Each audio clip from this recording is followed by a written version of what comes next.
¿Qué te parecen 365 días de contenidos digitales para tu empresa, negocio o emprendimiento?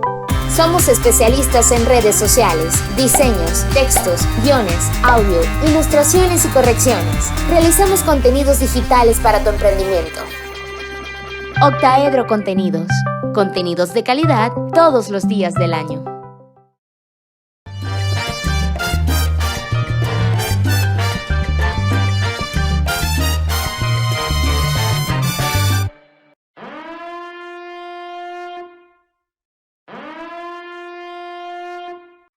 Seguimos en Fuera de Orden en este lunes que arranca una semana donde nada es lo que parece, lo que es tampoco parece y lo que parece tampoco es, pero lo que sí es verdad es que el lunes así donde está con nosotros ya Alberto Franceschi. Alberto, bienvenido.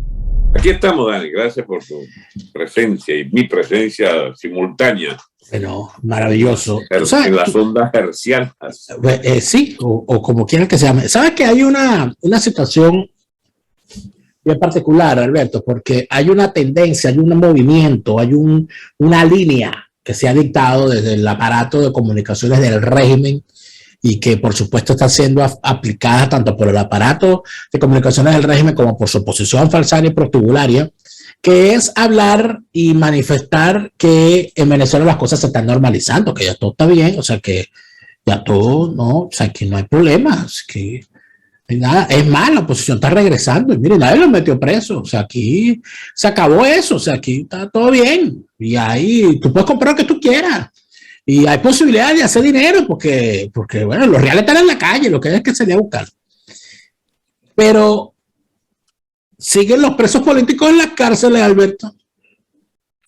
Entonces, la cosa como que no está muy normal. Pero además de eso hay otra cosa que a mí me llama notablemente la atención. Alberto, tú que estuviste en el activismo político en épocas anteriores a donde yo estuve, aunque coincidimos en el periodo, siempre en la denuncia por la corrupción era una constante. Siempre. La generación del 28, civil y militar, insurge, entre otras cosas, contra la corrupción del gomecismo.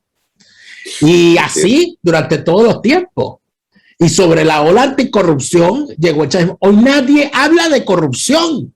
Hoy nadie denuncia la corrupción. Es decir, que no hay corrupción o es finalmente todos son tan corruptos que para qué habla de eso. Entonces, esta normalización, ¿para dónde va, Alberto? ¿Qué están intentando? Mira, Dani, la respuesta a eso la tienes tú mismo y la tengo yo y la tienen muchos, pero no hay garantía de que estemos acertando en descubrir lo fundamental, que es la durabilidad o la estabilidad que pueda tener un régimen basado en estas grandes complicidades actuales. Porque decía los presos, ¿por qué no hay campaña por los presos? Porque el gobierno necesita cómplices. Y para estabilizar el régimen, lo más que tiene que exigir de sus cómplices es silencio sobre sus mayores riesgos atrabiliarios, digamos, de ataque a las libertades. Ya no dicen prácticamente nada de las privaciones de la gente, de las dificultades enormes para sobrevivir diariamente. Ellos se quejan siempre de la falta de la democracia. Y la democracia la remiten es a que ellos participen también del festín, del aparato de Estado, que es el gran repartidor de lo que queda de migajas de la economía capitalista venezolana, porque la socialista se acabó.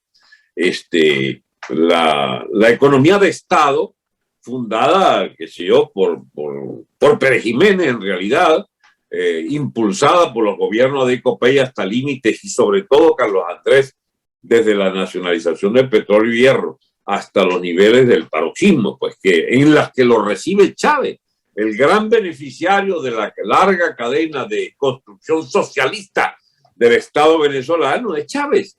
Y Chávez resuelve incluso enfilar la batería contra lo que quede de propiedad privada importante y los esguaza y entonces hace un Estado, caramba, yo no me... Mira, el margen de economía privada del Estado venezolano, el año 99, 2000, 2001, 2002, no debe haber sido mayor que el de Hungría o el de Polonia en la época en que eran socialistas. Es decir, aquello fue realmente un asalto de todas esas fuerzas parásitas del estatismo que, bueno, necesitó en determinado momento hacerle entender a los que habían legado ese Estado adeco-copellano mudista y ahora mudista, que ese Estado necesitaba, era una gestión, digamos, compartida de todos los entes de la llamada vieja burguesía, de la nueva burguesía, de los banqueros, y en eso se dilataron pues estos últimos años en que fuese comprendido y aceptado. Y fue aceptado por el imperio también, por la vía del Partido Demócrata Serrat, y no solo el Partido Demócrata, el Partido Republicano bajo los Bush también. Es decir, llegó entonces el chavismo a una situación ideal. La comunidad internacional los aceptaba, podían ellos liderar y empujar incluso a Cuba a que les hiciera compañía en el sistema interamericano, dándose el lujo Cuba incluso de rechazar eso de ir a la OEA, que no irían. No, si había mecanismos alternos como el ALCA, aquel de Chávez y de Raúl Castro, que lo paseaban por ahí como gran novedad. La diplomacia venezolana pudo entonces abrirse a su sueño dorado de ser un agente de todos los factores de dislocación de Occidente, en particular de los iraníes, rusos, chinos, etcétera. Y bien, y ahora llegamos a que, bueno, le falta el broche de oro a todo esto. ¿Cómo hacer oficial que capituló la vieja dirección política, que ya no hay sino guiñapos, que no hay sino, digamos, detritus de la vieja clase política que comparten en todo y por todo el nuevo modelo? ¿Y cuál es ese nuevo modelo? Bueno, el que está a la vista.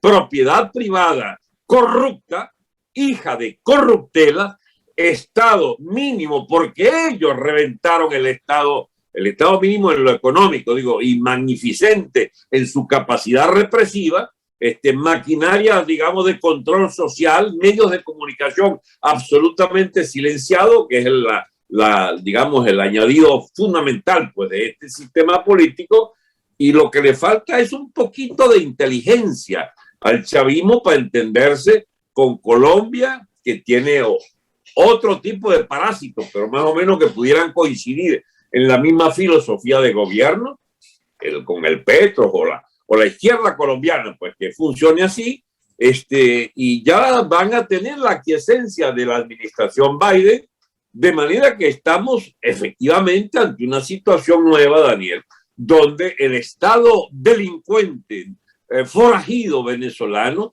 con una economía que es la 10ª parte de lo que teníamos como realidad económico-social hace 25 años, ahora se comporta como un Estado aceptado, aunque sea un Estado terrorista, aunque sea un Estado delincuente, aunque sea un Estado de malandro, con la ayuda de la MUD, con la presencia activa de Fede Cámara, con la presencia activa de todos los factores que antes fueron los viejos usufructuarios y que ahora son socios de los nuevos usufructuarios, que es esta casta de malandros, delincuentes y buenos para nada, que constituyen esa clase política fundada por Chávez. No estamos, digamos, negando que haya una nueva situación, la hay. Y es bueno que empecemos a pensar si esto no llegó para quedarse un tiempo, porque la otra es la alternativa de que logremos derrotar esto. ¿Cómo lo derrotamos? Socialmente empezó una cosa macabra en Venezuela, que es la resignación sobre que no hay otra, no hay de otra y hay que acalarse esto. Las Fuerzas Armadas fueron destruidas, las organizaciones políticas fueron destruidas y vaciadas de su contenido, los liderazgos que aspiran son pequeñas cuotas de rapiña en concejalías y, ¿cómo se llama esa vaina? Gobernaciones y alcaldías, ¿y qué más?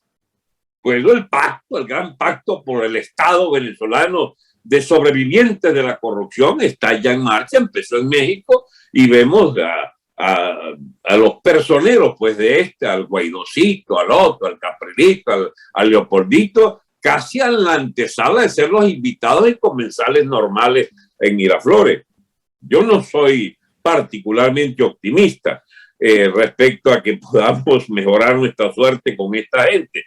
Sigo creyendo que esto depende de fuerzas internacionales que deberían cambiar para poder ver esos cambios en Venezuela también, y que fue una desgracia la pérdida del poder por Trump, que intentaba ayudar y se resignó a que, bueno, si los venezolanos no quieren ser ayudados, si la clase política que dice representarlos son alcahuetes de esto mismo, una vez que llega Biden dice, bueno, porque no nos entendemos todos entonces, y que el mismo Story, el que puso, ¿cómo se llama? Trump allí, o más precisamente por Mike Pompeo y Abraham, bueno, que sean los mismos eso, que abran la nueva etapa de entenderse con Maduro, que deja de ser delincuente para transformarse casi en prócer de la coexistencia pues con el sistema norteamericano. Ahora, ¿cómo es que salimos? La pregunta queda en pie y no hay otra que esperar a que las fuerzas vivas de Venezuela, que cuáles son sus habitantes, su dignidad, sus ganas de no pasar más hambre, sus ganas de ver crecer sus hijos sin las depravaciones que hace cotidianamente el reino, y que un día esto amanezcan, como decían en mi pueblo, con la bragueta para atrás y resuelvan acabar a carajazo limpio con esta manga de delincuentes que gobierna y que tiene sus cómplices en esa oposición. Pero fíjate que hay dentro de todas estas intencionalidades normalizadoras, que en buena medida son un discurso que no concuerda con la realidad, porque en Venezuela no hay una normalización. En Venezuela hay una nueva situación donde ocurre lo que yo considero, por lo que he podido analizar sobre el asunto, que Venezuela ya no es un país, ni dos países, ni tres países, sino varios países a la vez. Y pareciera que es por capas, las cosas son capas. Entonces tú tienes diversas capas donde cada quien tiene en sus espacios, se pelea lo que necesita, y algunos lo tienen, otros no. Pero además de eso, hay las capas están además, o sea, hay una fragmentación de la nación hasta el punto que de un estado al otro, esas capas cambian de tal manera que el que está en la capa más privilegiada en el Zulia no es igual al que está en la capa más beneficiada en el Táchira. Más allá, por ejemplo, por decirte un ejemplo, el que está el que es privilegiado en la isla de Margarita no es igual en privilegios que el que está en el Táchira o el que está en Caracas. Es decir, no es que haya una homogeneidad entre los privilegiados a nivel nacional. Es que no es lo mismo ser un privilegiado en Margarita que ser un privilegiado en Naguanagua. Y no es lo mismo ser un privilegiado en Naguanagua que ser un privilegiado en Guacara, o en Nirgua, o en La Guaira. ¿Cuáles son sus accesos mayores o menores? Los accesos, bueno, por supuesto hay una fragmentación del negocio, de eso que llaman el enchufe. O sea, no es lo mismo ser un enchufado en Margarita que ser un enchufado en Vargas, porque los negocios a los que se tiene acceso en Vargas son distintos a los que se tiene en Margarita. Y en el Amazonas también. O en el Amazonas, o en la frontera, o en el Orinoco, o en el distintos Delta. Tipos de enchufe que dan distintos accesos a distintos volúmenes de corruptos de acceso a la riqueza. Okay. De tal manera que lo que yo me pregunto es hasta qué punto el poder en una fragmentación de ese tipo no se termina fragmentando también. O sea, ¿le es viable al chavismo seguir teniendo el control total de un país con esa realidad? No, repíteme. ¿Le es viable que el chavismo pueda seguir teniendo el poder completo del país con una realidad que tiende a la fragmentación? Se te olvidó un detalle, el chavismo también muta. El chavismo se ha ido transformando en una organización que ya espanta el viejo dogmatismo del socialismo militante y de las fidelidades perrunas al castrismo, para transformarse en una casta de comodotes corruptos que tienen una fraseología para el perraje allí, para el pobre pueblo al que siguen pretendiendo engañar, pero ahora tiene nuevos asociados y tiene nuevo lenguaje. El lenguaje del chavismo puede adoptar de Kamala Harris, por ejemplo, o del viejito ¿cómo tú te acuerdas el nombre de él? Del Partido Socialdemócrata Yankee, el viejito Sanders, Bernie Sanders. Bueno, ellos les bastaría con repetir las cosas como las dice la Kamala o la dice Bernie Sanders o la dice el propio Biden. Ellos son parte de esa nueva izquierda mundial del mundo progre. Ellos van a ser parte del mundo progre. Después de todo, los pobres progres aguantaron la época mala, la época en que tenían que defender un chavismo chico de brutos, sin ningún atisbo de inteligencia elemental para hacerse aceptar por la comunidad internacional. Los nuevos progres, el Podemos, la loquita mujer de iglesia o el propio Sánchez ya pueden lidiar con menos vergüenza, porque al fin y al cabo Maduro pasa a ser demócrata, pasa a ser aceptado, pasa a ser recomendado por AMLO y por la propia casta de sinvergüenza del mundo progre a nivel mundial. Entonces el chavismo va también mutando y va haciéndose propietario. El lenguaje de ellos ya no es contra la propiedad privada a fondo, ni contra todo emprendimiento, ni contra todo negocio. Ellos son parte de un nuevo tipo de capitalismo participativo. Ya les buscarán la fórmula. Pero ellos son sinvergüenza bastante dúctiles, pese a todo lo que demostraron en contrario en los primeros 20 años del chavismo. Recuérdate que estamos en la segunda presidencia de Maduro, ya nos distan, ya nos separan de Chávez prácticamente 8 años de su muerte. Y entonces el que sigue con alguna manía, pero utilitaria, de rescatar siempre el pensamiento de Chávez es el propio, ¿cómo se llama? Diosdado Cabello, con su programa semanal que reeduca o pretende mantener la vigencia de la parafernalia del chavismo militante, pero la personificación del delito económico en Venezuela y del delito del narcotráfico y de todas las exacciones y atropellos contra la población es el propio Diosdado. Entonces, si ese es el más asequible si ese es el que accesa más a las tesis del viejo chavismo, imagínate tú cómo serán los recién llegados de la MUD misma, que empieza ya a considerarse parte del fenómeno de la clase política emergente.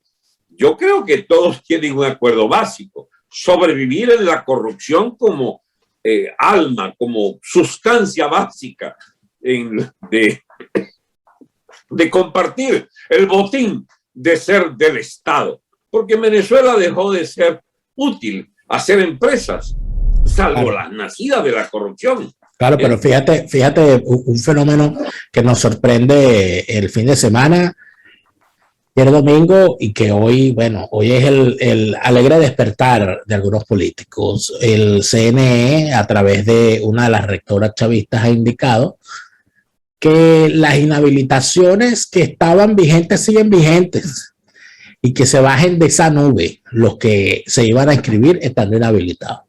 Uno de los más connotados inhabilitados, que es uno de los retornados, de los que adivinando el parpadeo de las luces que a lo lejos anunciaban su retorno, llegó cantando una milonga para la Guaira, y hablando de la empanada de la señora fulana y de las arepas de doña Mengana y del cafecito en casa de fulano, de José Manuel Olivares, entiéndase, mi demagogo favorito. Le dijeron: no te vistas que no vas, o sea, no vas a ser candidato, tú estás inhabilitado. Entonces, por supuesto, más allá de lo que el señor debe estar, la rechera que debe tener ahorita, porque después de todo lo ofrecido, que él estaba seguro de que le habían ofrecido la impunidad, pues resulta ser que ahora no. Pareciera que todo esto sigue igual. y no se dan cuenta de que no es posible esconderlo. Porque ¿qué es lo que buscan? Hablando de normalización, esconder la podredumbre, Alberto, de decir que no, sí podemos participar, porque pero ven acá, la cosa está a la vista. Aquí sigue el régimen haciendo lo que le da la perra gana con respecto al tema electoral. Entonces, ¿cuál es la normalización? La normalización es esa. Sí, y que se olviden esos inhabilitados de que puede haber un cambio del chavismo sin unas juramentaciones previas de una capitulación abyecta y de una postración, digamos, pero perruna, de los que quieran reintegrarse después de haber echado vaina varios años. Porque yo sé que nosotros dos seremos los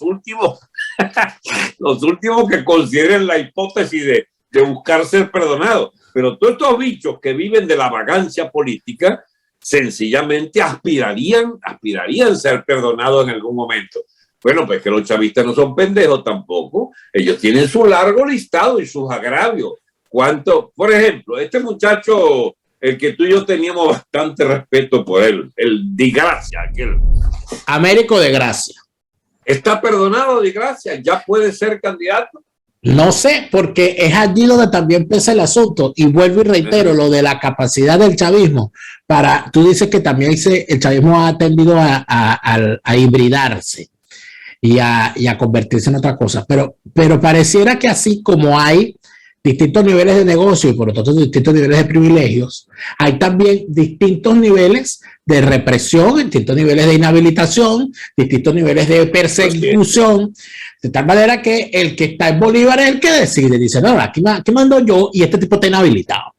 O el que está en Vargas dice, olvídate que aquí están inhabilitados, a los medios no importa porque aquí mando yo. Claro, eso de alguna manera va avanzando hacia sitios que no sabemos, porque en el caso del Estado Bolívar, recuérdate que el tipo que le robó las elecciones a Andrés Velázquez, y debo especificar, las últimas elecciones a Andrés Velázquez, el hombre más robado en la historia de las elecciones en Venezuela, que fue Justo Noguera Pietri, bueno, se lo acaban de serruchar y no va a ser candidato a la reelección. Obviamente, estamos hablando de la cabeza de playa del Arco Minero. Estamos hablando de la caja de los machetes, estamos hablando de la caja. Te entendí bien, Noguera Pietri no será candidato. No será candidato. Entonces permiten la candidatura de Américo de Gracia y hay un nuevo candidato del PSUV que obviamente es el que va a ganar. Pero el planteamiento es el siguiente, y yo sé la respuesta, solamente quiero tu visión. Si sabemos que hay un sistema chavista compuesto por el régimen y por su oposición falsaria financiada por la boliburguesía, ¿qué más da quien gane si el sistema va a seguir ahí? Bueno, para resumirlo en una frase que yo sé que va a traer roncha, yo creo que es igual un gobierno de Leopoldo López a Nicolás Maduro. Pero por supuesto. Muy bien, eso que tú das por supuesto es escandaloso. ¿Cómo vas a decir eso? Ya va. Capriles, Leopoldito, Henry Ramos, pudieran ser, chicos, candidatos del chavismo. Yo estoy seguro, yo estoy completa y absolutamente seguro de que el sistema chavista ha garantizado con esa oposición falsaria y protubularia y con los pactos que han hecho y que van a seguir haciendo, que no importe quién esté en la presidencia, porque las cosas van a seguir igual. Todo va a seguir repartido igualito. Ya eso está pactado. Eso es lo científico del asunto. No solamente eso, discúlpame, no solamente eso, sino que en algún momento el sistema va a necesitar que un opositor sea presidente para validarse internacionalmente. No, que hay democracia. Ya empezaron a ser candidatos de muchos. Escúchame, el chavismo fue capaz de aceptar la elección de una mayoría de la Asamblea Nacional en 2015. Esto no es un fenómeno estrictamente nuevo. Ya ellos están preparando el recambio, solo que, bueno, se les pasó la mano porque parece que no vigilaron suficientemente el fraude habitual y se les colearon, chicos. Claro, lo rectificaron sobre las informaciones que me dieron a mí de altas fuentes militares en ese momento era que la oposición había sacado en realidad 146 diputados. Ya le robaron chico, y el chavismo quedó en 16, 18 diputados, son los que sacaron. Lo rebajaron primero a 111 y después lo bajaron a 109 para que no hubiesen los 2/3. Es decir, aquí hubo una realidad electoral que era que el chavismo era minoría ridícula, y lo fue también en lo de la reforma. El Chávez no sacó más de 1/3 de los votos para la bendita reforma aquella macabra comunista que tenía, comunista remachada del 2007, 2008 fue eso. Bien, entonces, esa nueva situación de que ya están perfectamente integrados, ahora cuando se van a tener que tragar su presidencia de ambulante allí, porque la pervirtieron con toda clase de vicios y en particular en haberse robado la ayuda humanitaria masivamente, toda esa casta de malandrines de la MUD, bueno, chicos, ahora se entenderán entre iguales, porque los chavistas tendrán derecho, el Diosdado puede poner allá va, Meteco, usted también, ustedes están en ustedes tienen su mascada cada uno, que no van a criticar nosotros. O sea, como quiera que han igualado, claro, en los fondos chavistas son infinitamente superiores, pero el delito está allí, consustancial a haberse cogido fondos de la población por la vía de la ayuda humanitaria desviada o por la vía del presupuesto ejecutado hacia el bolsillo del chavista hegemón local. Bueno, ambas castas políticas son hijas del delito de corrupción. Y esa casta se va a homologar o se está homologando también en los perdones mutuos o en la legislación que terminarán por una amnistía. Maduro va a una amnistía de, bueno, que ese Consejo Electoral que dice eso, que no se crean. No, ellos pueden terminar en 1 año, 2 años diciendo también, bueno, quedan perdonados, pues todos los excluidos. Hasta Ismael García que regresó. ¿Alguna vez se fue? ¿Él se fue en algún momento? No, chico, ¿cómo no? Él estuvo haciendo el inventario de la ayuda humanitaria en Cúcuta, ¿tú te acuerdas? Sí. Bueno, sí. Bueno, lo que yo quería decir, chico, es, no creen ustedes que uno dice una cosa y la contraria, que es lo que aparenta una conversación como esta. No, uno está diciendo una sola cosa. Hay un fenómeno de naturaleza histórico-social, que es que el chavismo, consustanciado con el delito económico de los haberes del Estado y la sociedad venezolana, se parece mucho a los detritus de la vieja clase política que ya robaban, pero que robaba, chicos, con algún decoro y que fueron transformándose en esta peste bubónica de la tal MUD.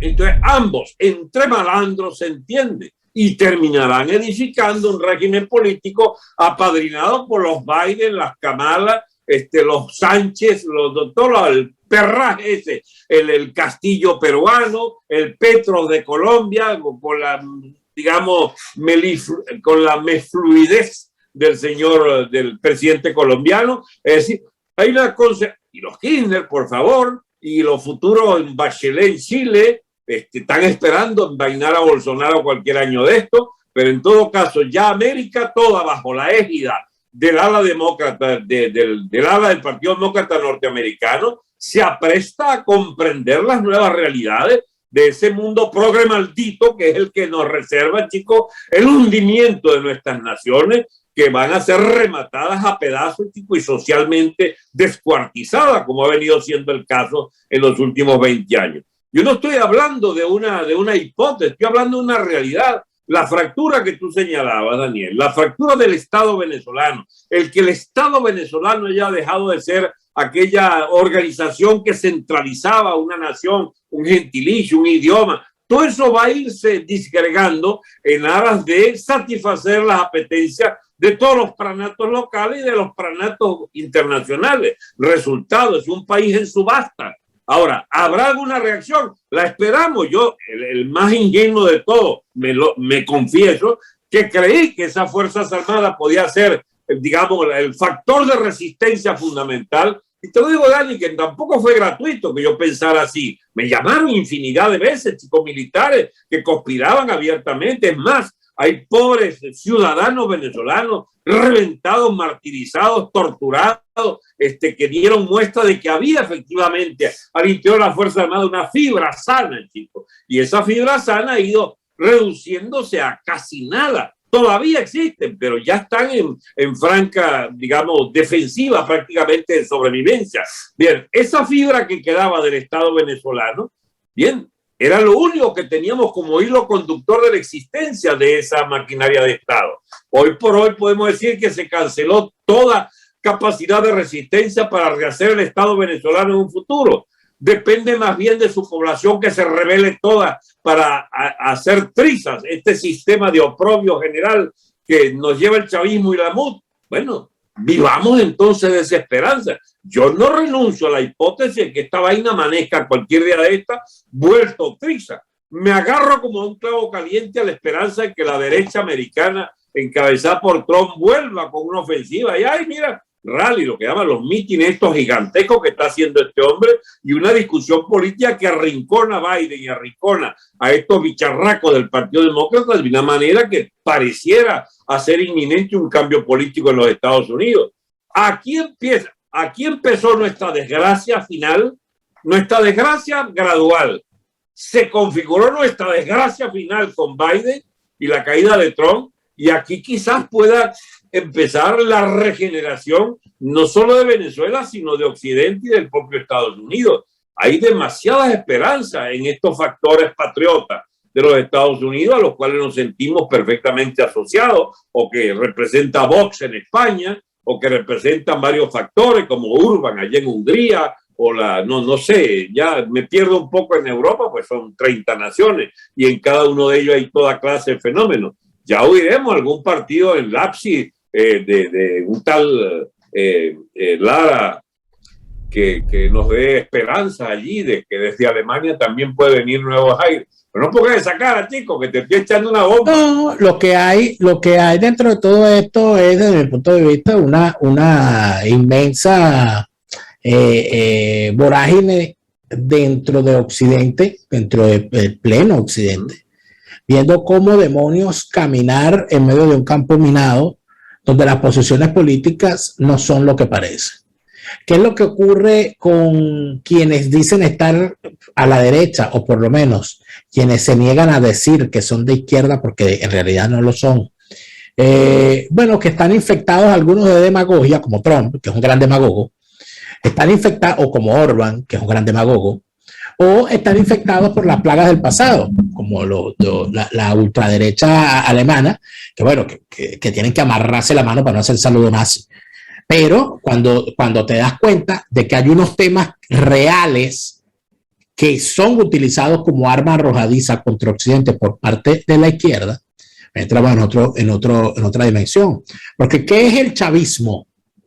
Sino una reinvención del castrismo hecha por unos españoles. Eso es el chavismo. El socialismo del siglo XXI es una reinvención de las herramientas castristas para llevarlas a Venezuela y convertirlas en esa especie de COVID político, en el que el socialismo del siglo XXI llega a un país, busca las vulnerabilidades y las taras que esa sociedad tiene y las empeora, y sobre eso hace un movimiento político. Es así en Venezuela, es así en Nicaragua, es así en Ecuador, es así en Bolivia, es así en Perú, y es así en España. Eso, desde el punto de vista, no se combate con retórica. Y lamentablemente, quien más ha convertido la política en una retórica infinita que no lleva a ninguna parte ha sido Donald Trump. O sea, tiene una inmensa equivocación en lo que son las tácticas y las estrategias, y prueba de ello es el chasco de su política con respecto a Venezuela y con respecto a la América Latina, que gracias a que fue un chasco de tal magnitud, Biden se pudo dar el lujo de mantener la misma política y hasta los mismos responsables. Entonces, ¿qué esperanza puedo tener yo en un regreso de Trump al poder si lamentablemente el chasco es el mismo, pero con una peluca? Has hecho, no tiene peluca, es una calumnia. Tiene un pelo abundante, mal colocado, que le cuesta un poco ordenarlo, pero eso es todo. Mira, Dani, no, hablando en serio, Dani. Y ahora, yo sé que es fácil no dejar títere con cabeza. El problema es que uno tiene una obligación, Dani. una obligación con uno mismo. Digamos, perder toda esperanza, es como, carajo, es cuesta arriba, Dani. Nosotros no podemos ser, por lo menos yo no me presto para generar un escepticismo de tal nivel que lleve, digamos, a querer casi se suicidarse, porque ¿qué es lo que le ofrecemos nosotros a nuestra gente que nos escucha? Yo tengo sobradas razones y argumentos para decirte que Donald Trump, con todos sus defectos, era nuestro mejor prospecto a la cabeza del Estado norteamericano. Pero eso es más pesimista. ¿No? Decir eso se llama el suicidio. No, Dani, porque lo demostró, Dani. Lo demostró. Había una cadena de sanciones reales que pesaban sobre esa apestosa clase política, y aunque tú no lo creas, yo lo creí finalmente cuando me lo demostraron. Había el inicio de un divorcio del propio Trump con su equipo de relaciones exteriores y los manejos hacia Venezuela con el famoso Guaidocito, etcétera, etcétera. Pero no se notó. Bueno, Dani, no hubo tiempo. Eso es pero escúchame, hay unas inercias de la política americana. Hay unas inercias de los liderazgos. Tú lo que no vas a lograr es que yo sea ahora un jalamecate de Trump. Yo no necesito ese señor. No, pero en lo más mínimo, a donde yo quiero llegar es a el punto que para mí es importante. Luego de visto lo que ocurrió con Venezuela durante los 4 años de Trump, luego de visto lo que acaba de ocurrir con Afganistán, los venezolanos lo que tenemos que darnos cuenta es que si no hay una nueva clase política lo suficientemente responsable como para tomar las riendas de un verdadero movimiento de liberación nacional, esté quien esté de presidente de los Estados Unidos, poco va a importar. Eso es correcto. Eso es correcto, de donde puede deducirse una primera gran conclusión. Nosotros tenemos que ser parte de esa nueva manera de ver la política que no nos hace ni clientes ni esperanzados, ¿cómo se llama? Agentes en no sé qué política de no sé cuál país o potencia. Pero la realidad, Dani, es que la contradicción y la dialéctica de imperios existe. Y los imperios, así como perdió Estados Unidos y ganó China en Afganistán, puede mañana reorientarse la política a nivel de espacios enteros, por ejemplo, en el Caribe, y Estados Unidos será un factor positivo de expulsión de todos estos fenómenos extracontinentales como los chinos o los rusos o los iraníes, que, digamos, pastaban en esta coexistencia entre Trump y nuestros enemigos concretos, que es el chavismo, y que era gente de todas esas vainas extracontinentales que afectaban también o adversaban a Trump. A ver, yo lo que estoy diciendo es que de alguna manera habrá que armonizar nuestra emancipación nacional lograda con esa nueva clase política y las necesidades objetivas de esa misma clase política norteamericana, que deberá restituir alguna relación, chico, que haga difícil que otros imperios se posesionen de estas naciones hispanoamericanas. Yo creo que Trump, cuando defiende la propiedad privada, la familia, los negocios, la economía de mercado, cuando defiende la necesidad, chico, de que no se corrompa la educación de los niños, cuando defiende en última instancia valores esenciales de una sociedad equilibrada en base a rectitud moral de sus ciudadanos, yo creo que es un aliado. Creo que es un aliado, Dani. Sí, pero es que la palabra no, porque es que yo estoy cansado de palabras. Las palabras para mí no bastan. Las palabras para mí no bastan porque yo estoy exiliado en mi país. Yo no puedo regresar a mi país. A mí no va a venir ningún demagogo a convencerme de nada que yo no pueda ver y pueda atestiguar. ¿Y qué es lo que nos beneficia a nosotros acusar a Trump de todo lo que se nos antoje? No, es que yo no estoy acusando a Trump. No es Trump, Dani, el enemigo es la administración Biden. Absolutamente. No. El enemigo en los Estados Unidos, el enemigo es la clase política en pleno.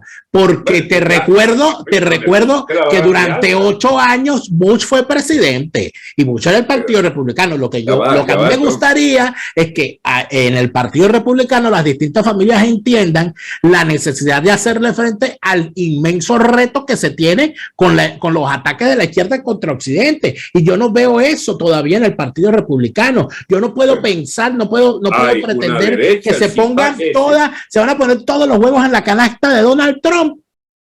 ¿Cómo creer eso? Escúchame, no se trata de huevos en canasta, chicos, se trata de una lucha ideológica que empezó hace rato y que tiene en este momento episodios realmente interesantes, que el CIPAC, por ejemplo, la organización de la derecha republicana, es un hecho que ha optado transitoriamente por Trump como personaje de la central de las opciones políticas a futuro inmediato. Y perfectamente puede ser, ¿por qué no?, Trump un aliado. Ahora, no me ponga la vara tan alta. En última instancia, chicos, la desgracia nuestra de estar tan cerca de los Estados Unidos y de su clase política. Este país fue parte de un imperio que le metió al saqueo también de Venezuela. Pero vuelvo y te repito. Trump no fue aliado de Venezuela, fue aliado de Guaidó y del gobierno interino, que fue una invención de su administración. Y eso ya te revela que no es infalible y que además, con respecto a Venezuela, se equivocó de cabo a rabo. Muy bien. Suponte que sea así. Y fue. Que Biden sea peor, ya, no tienes que convencerme. Parece ser así. Bueno. Pero eso fue la oferta que le hicieron los venezolanos. Entonces lo que necesitamos, vuelvo y te repito, es la constitución de una oposición genuina. ¿Qué estás haciendo tú? Ya tienes conformada la cosa, ya hay un movimiento fuerte, ya los repúblicos se convirtieron en una tendencia. Ahora me vas a echar la culpa mía que no exista. Pero tú eres dirigente político. Yo confío en ti. Yo confío en ti como dirigente político. ¿A quién le voy a pedir explicación? ¿A Julio Borges? ¿A la rata de Ramos Alú? Haces bien porque no te traicionaré ni tu principio. Entonces, ni tu con la confianza que te tengo como dirigente político, te pregunto cómo va eso.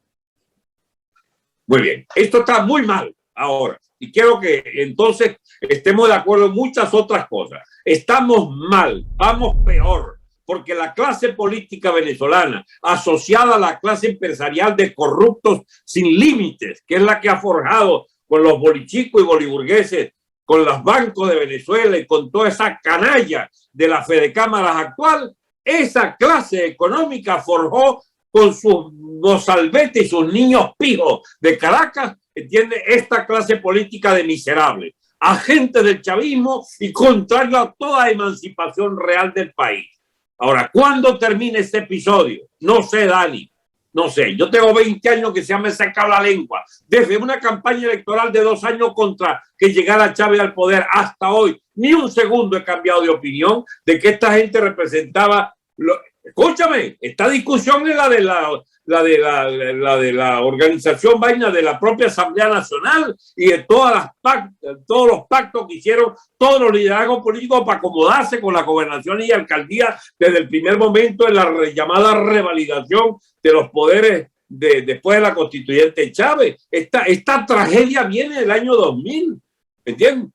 Ayer contaba yo en un programa con los amigos repúblicos que este personaje claro, el Gerardito Blay, que está ahora de gran factotum y que incluso le da vergüenza hablar de algunos propósitos de los opositores venezolanos para no ofender a la delegación de Maduro. Gerardo Blay fue que en el año 1999, cuando yo vi que no había destino posible para volver a ser diputado en esa Asamblea Nacional, porque era el territorio el comanche de la Lina Ron y compañía, que escupían y maltrataban a todo aquel que se acercara a los predios de esa asamblea. A mí me trataban de linchar varias veces en esa vaina. Yo dije, no vuelvo a empezar porquería de congreso rehén de los chavistas, de la plebe esta, de los locos lúmpenes del chavismo caraqueño, de la piedrita, etcétera. Y entonces yo me lanzo por Baruta. Y en mis compañeros de luchas en las gestiones de armar una primera con coincidencia electoral fue el señor Gerardo Blay. Y le digo, mira, Gerardo, me lanzo para Baruta. Voy a ver, méteme en ese baile, chico. Yo saqué 63,000 votos en Baruta nada más, del 1,000,000 y pico nacional. por la constituyente, saqué 63.000 votos y puedo aspirar a ser alcalde de Baruta, que se necesitan 20.000 votos, que fue lo que sacó la señora Ivonne Alta, chico, 3 años antes. Y me dice Gerardo, no, tú no puedes aspirar a Baruta. ¿Y por qué no? A ver, entiéndeme, hay que refugiarse en algún espacio de esto. Eso es clase media, gente enterada políticamente. No, porque eso es para Enrique. ¿Cómo que es para Enrique? Sí, eso es para Enrique. Enrique Capriles, sí, pero Dios mío, chicos, si es que ya va y él aspira, entonces está bien que yo baje de diputado, pero él es presidente de la Cámara de Diputados, vaya al... Sí, eso está reservado para él. Esta vaina viene de 1999. Y una amiga tuya, que no voy a nombrar porque yo la quiero mucho, en un programa donde se prometen cosas, le preguntó a la exquisita amiga del señor Capriles, ¿cómo te sientes, mi amor, como futura primera dama de Baruta? 4 meses antes, chicos, y Globovisión le metió todo el paquete, y las encuestadoras pagadas y corruptas todas, y Capriles candidato y Capriles... Alguien podría decirme, sin que no tenga un ápice de razón, tú lo que estás resollando por la herida, porque no, es que a mí me derrotó el establishment venezolano. A mí me derrotaron los que hoy son los que soportan a ¿cómo se llama? A la delegación de Blaydes y soportan a Capriles y a Leopoldito. Si la misma gente, son los niños pijos predilectos del gran capital, de lo que queda del gran capital venezolano. Son los corruptos de siempre, chicos. Los que idearon toda esta decadencia venezolana en beneficio propio. Los que seleccionaban quién iba a ser presidente y quién no iba a ser. Y de una vez te lo digo, a Salas Romer, el Country Club de Caracas lo enterró, chico, y lo enterró Venevisión de señor Cisneros, y lo enterró el Nacional, chico, de la familia Otero Castillo. Pero ¿de qué estamos hablando? Esta es la misma gente, chico.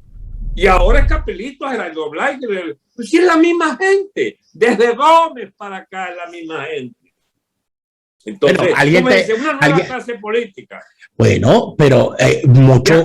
De acuerdo, hagámosla, no hágala.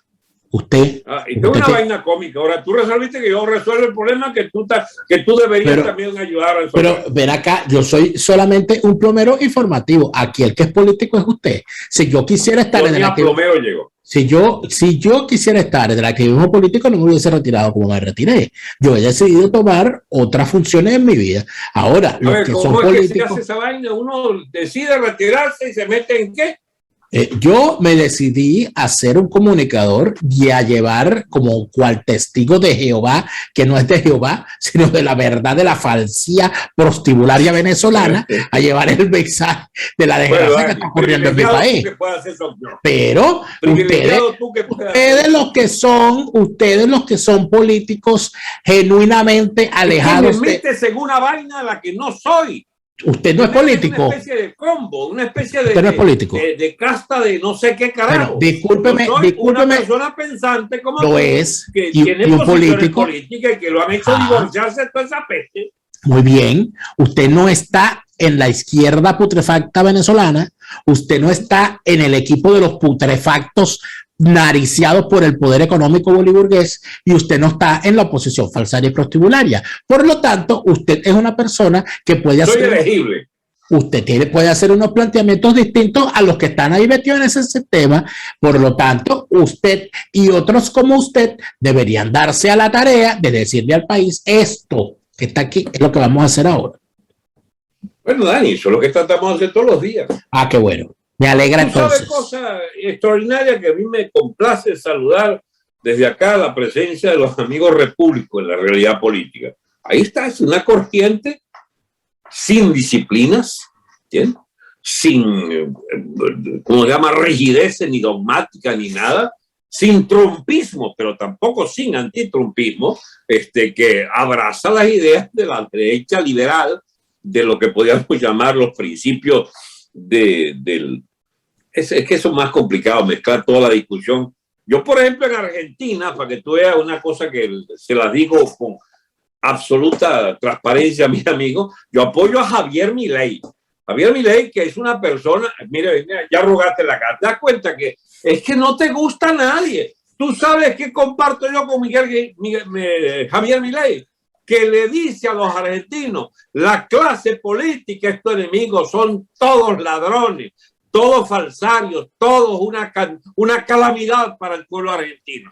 Que sea o no sea la solución de Argentina, eso es otra cosa, la persona de él. Pero lo que representa de denuncia contra el estamento de 70, 80 años de estatismo en Argentina, es como decir, nosotros acá, es que tú eras doliente del viejo régimen, ese es el problema. Los partidos venezolanos. ¡Ay, mira! Esta es la que me faltaba a mí. No, esta es la que me faltaba a mí. Soy doliente del viejo régimen en Argentina ahora, imagínate. No sabía yo que yo era gaucho ahora. Soy yo de Gardel, yo ahora. Entonces, esto es la última. Hacía el símil con la vieja clase política venezolana que engendró el chavismo, chico. Pero yo de verdad no recuerdo haber estado nunca en el Country Club de Caracas, discúlpame, ni en Miraflores. Entré una vez a la Casona. Pero tus senadores y diputados adecos sí vivían allí. Pero déjame decirte que la primera vez que yo voté fue en el año 98. Así que... ahora cuando no te conviene te me fugas por la... Bueno, voy a cumplir 41 años el próximo viernes, Alberto. Yo no puedo estar tengo yo que tú seas más joven. Yo tampoco. Yo tampoco eres responsable. Genéticamente de esta torta. Imagínate tú, me voy a hacer un examen de ADN. A ver cuántas culpas consigo. No, es la última, chica. Yo no podría ocultar que en mi ADN también están los viejos partidos. Pero más allá de eso, Alberto, más allá de eso, yo sí celebro que haya gente que haya empezado a decir cosas distintas. Todo aquel que esté haciendo un combate en contra del asqueroso estatismo latinoamericano, el intervencionismo en la economía, la corrupción, todo eso, me parece que lo haga bien. Pero que, por favor, que lo hagan bien. Que el recurso de la demagogia tiene que dejarse atrás. O sea, no puede ser. O sea, déjenle eso a esa izquierda putrefacta. O sea, empiezan a tratar al ciudadano como ciudadano y dejen de verle la cara de estúpido a la gente. Eso es lo que yo quisiera. Ya va, David. ¿Tú tienes alguna opción de liderazgo para los Estados Unidos de Norteamérica? Sí, lo tengo. ¿Quién? El Partido Republicano. Bueno, el Partido Republicano consideraría que su mayor logro es reponer a Donald Trump, al que le hicieron una operación que no voy a nombrar porque te pueden quitar el programa, en noviembre 6. ¿Entiendes? Porque de verdad, y yo empecé a creer que de verdad existe la vaina de la censura de las grandes plataformas. ¿Verdad? Claro que existe. Muy bien. Pero entonces, más allá de eso, yo te digo que sí. Yo creo que el Partido Republicano es el que está llamado a configurar una verdadera propuesta más allá de la frontera de los Estados Unidos. Bueno, quedémonos con ese acuerdo, me parece extraordinario. Bueno, con ese acuerdo, pues ya está.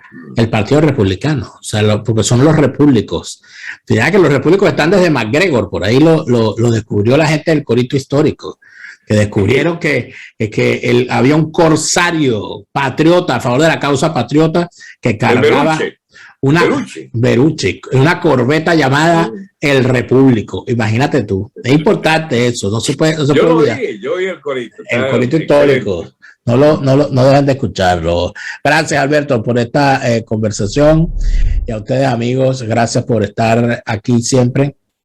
Gracias por otro lunes ácido. Recuerden que estrenamos todos los días una nueva emisión en mi canal en YouTube a las 8 de la noche, hora de Venezuela, sábados y domingos a las 12 del mediodía. Volvemos mañana. Chávez no. Usted se murió. Usted no vuelve. Hasta mañana. Resistencia con contundencia. No más lavado de conciencias. Resistencia por la libertad. Resistencia por